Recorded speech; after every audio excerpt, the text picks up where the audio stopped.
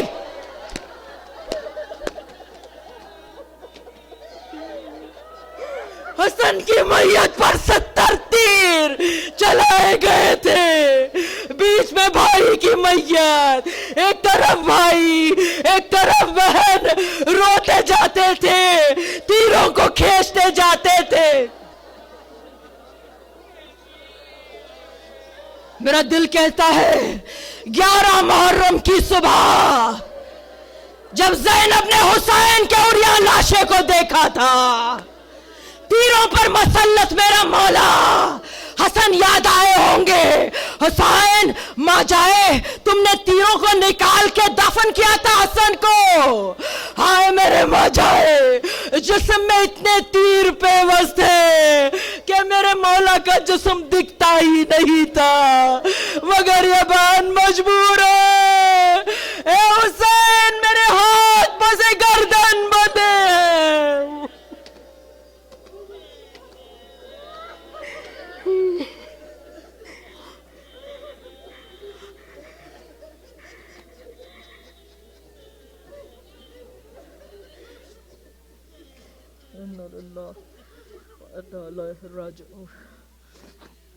رضا بقضاء وتسلیما لامره فسيعلم الذين يحبون قلبه۔